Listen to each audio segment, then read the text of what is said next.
Buenos días, mi nombre es Bardush y hoy voy a explicar un poquito sobre las Mil y una noches y cómo algunas de sus historias han sido censuradas.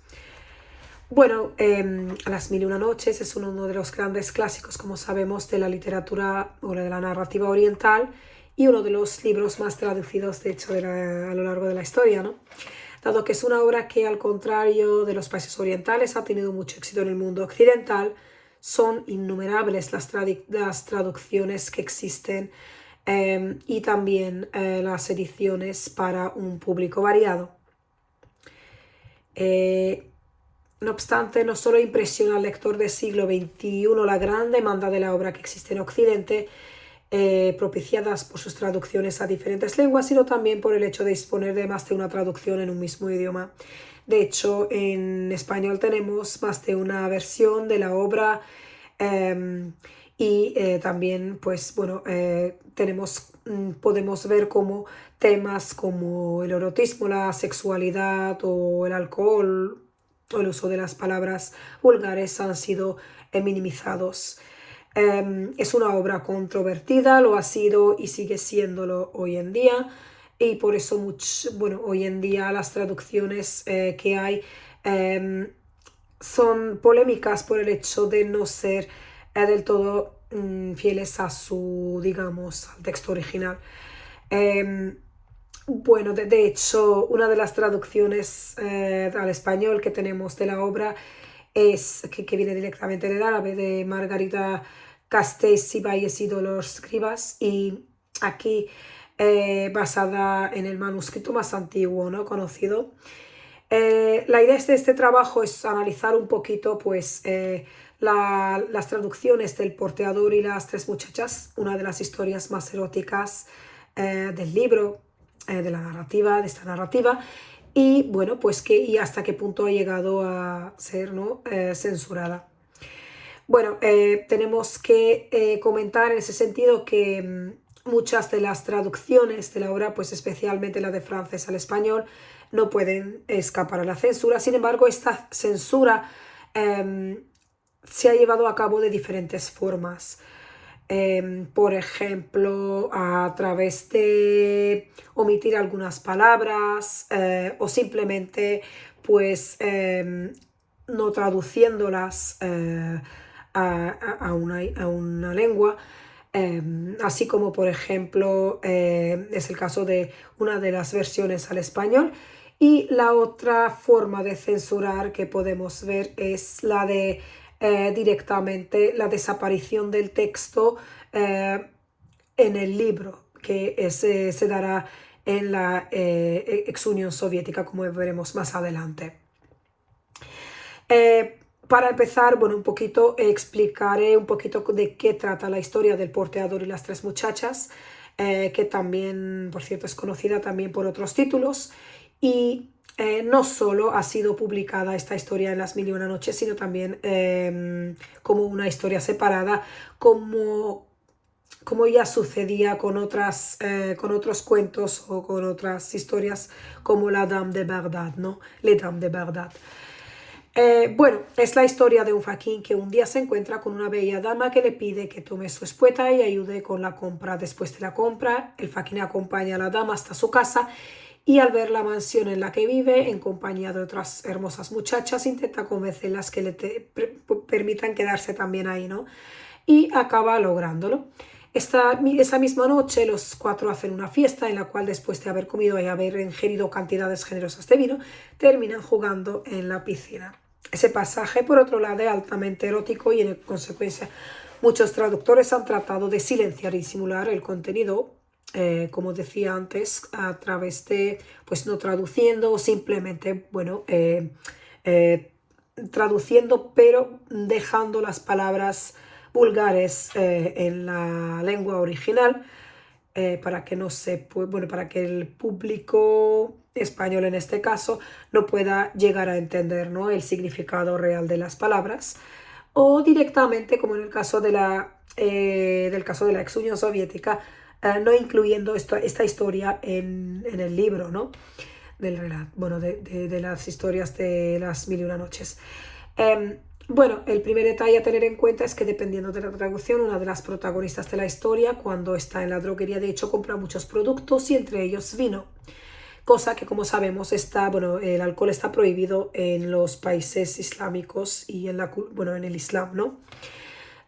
Bueno, según la versión de Juan Bernet, una de las traducciones fundamentales del árabe de las mil y una noches en español, la muchacha dice, cito, entro en una droguería en la que compro 10 clases distintas de perfume, entre ellos agua de rosas y de azahar, cierta cantidad de licores, un hisopo, agua de rosas almizclada, granos de incienso, macho, aloe, ámbar, almizcle y velas de Alejandría. Por lo tanto, como podemos ver, la expresión que utiliza aquí es que la muchacha compra cierta cantidad de licores. Después, más adelante, nos dirá, pues bebe vino, tendrás salud, pues ese licor cura todos los males. Aquí, bueno, aparece la palabra licor, después más adelante que aparecerá bajo el concepto de vino. Y la versión de André Miquel describe el mismo episodio de una forma diferente. Cito en francés: La femme sourit, puis s'arrête chez le parfumeur, achète des sortes de roses, de fleurs d'oranger, de saules et d'autres, ainsi que de sucre, un aperçoir d'odoreuses musquées, de grains d'encens, du bois de senteur, de l'ambre, de musc, de la cire d'Alexandrie. En esta traducción no encontramos ninguna palabra relacionada con el alcohol y en especial pues con el vino. Pero, sin embargo, más tarde sí que aparece la palabra vino cuando dice «Elle offre dans le vin tiré des cruches emplit un coupe de quel bois pesant 50 un troisième et ser de ceseur». Bueno, después en la traducción de Dolores Inca y Margarita Castells también aparece, donde dice que llegó a tal punto de desenfreno que, excitado por el vino, los roces y el toqueteo, perdieron el juicio y el sentido de decoro, de forma que una de las muchachas, la portera, se levantó de pronto, se quitó el vestido dejando su cuerpo al descubierto con sus largos cabellos como único velo y completamente desnudo se lanzó al estanque. Aquí vemos cómo juegan, ¿no? Bueno, después tenemos también otra versión, la de Haman, donde insiste el tema de la censura del pasaje, escribiendo cette dernière version, une fois de plus, est la seule conforme à la réalité non idéalisée. La jeune fille lâchait son vin chez un chrétien, autorisé à pratiquer ce commerce. Mais elle le fait avec discrétion pour ne pas incurrer précisément les foudres de ces heures hypocrites. Le vin est dissimulé par prudence dans un jarre à olive. Como disimula, ¿no? Como de alguna forma esconde, como intenta pues camuflar esto, ¿no? El verdadero contenido.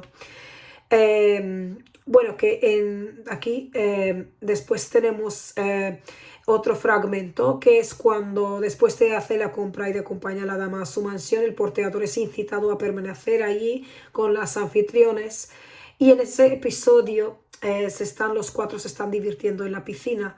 Es una de las historias más eróticas de las mil y una noches y que ha sido, bueno, censuradas de diferentes maneras. De hecho, en la traducción de las mil y una noches a armenio, que, bueno, cuenta con, de hecho, lo que destaca aquí es que el libro en armenio cuenta con una traducción que circula en el mercado actual, que a la vez es una retraducción del ruso publicada en el año 1990. Y pues, a diferencia de las versiones en español y francés, aquí directamente lo que hacen es no publicar esta historia porque, como dicen, bueno, cito, es un peligro era un peligro para los valores de la Unión Soviética y se procuraba mantenerlas fuera del alcance de la población. Posiblemente sea este el motivo por el cual en la introducción de la traducción, bueno, pues nos comentan que este tipo de historias se consideraban hasta inmorales, ¿no? Para los valores, digamos, para los valores de la ex Unión Soviética. Vale, entonces, esta técnica de censurar es una forma de, bueno, no traducción directamente, de no comentar, ¿no? De omitir el pasaje, de no incluirlo, pues en las historias, publicar el libro pues sin esta historia tan erótica, tan problemática, tan, ¿no?, controversial para el público, digamos, los soviéticos, ¿no? Eh, bueno, los juegos eróticos los describe de esta forma en la versión en español que tenemos. Después, al salir del agua, se arrojó en los brazos del mozo y le dijo: amado mío, ¿cómo se llama esto? Y señaló sus partes: tu misericordia. Uf, uf, ¿no te avergüenzas? Y cogiéndole por el cuello empezó a bofetearle. Exclamó el faquín: ¿es tu vulva? Quia, di otro nombre. Tu quis, quia, de otro. Tu zumbur. Pero ella no dejaba de golpearle, y a la postre su cuello, su nuca fueron incapaces de soportar más cachetes. Y entonces le preguntó: ¿cómo pues se llama? La albahaca de los puentes. Una forma, ¿no?, de, pues, un eufemismo también, este juego, ¿no?, erótico que hay. Bueno, después sigue describiendo más, pues también siguen jugando otra vez. En este caso también el hombre hace exactamente lo mismo, pues preguntando por cómo se llaman, ¿no?, sus partes, digamos, más íntimas. Durante el juego en la piscina, las palabras que hacen referencia al órgano sexual femenino no son en ningún momento chocantes. El vocabulario utilizado es, como se puede observar, misericordia, vulva, kiss, zumbur, zip y aira. Se trata, pues, de transcripciones de las palabras árabes sin notas explicativas. Esta es una manera de traducir y, en principio, si el lector no tiene otras versiones con las que comparar, estamos hablando del lector español en este contexto, se conformará con esta creyendo que es una traducción, no diré fiel, pero sí al menos literal. Conviene, sin embargo, para poder comparar y contrastar pues con otras traducciones, para observar la importancia de los matices en la cuestión que nos ocupa. Pues André Miquel, quien traduce la misma historia bajo el título de Les Dames de Barda, describe exactamente el mismo episodio con estas palabras. Cito en francés: Mon chéri, comme on appelle tout ça, tu te le montrons son sexe. Dieu te pardonne, répondit-il.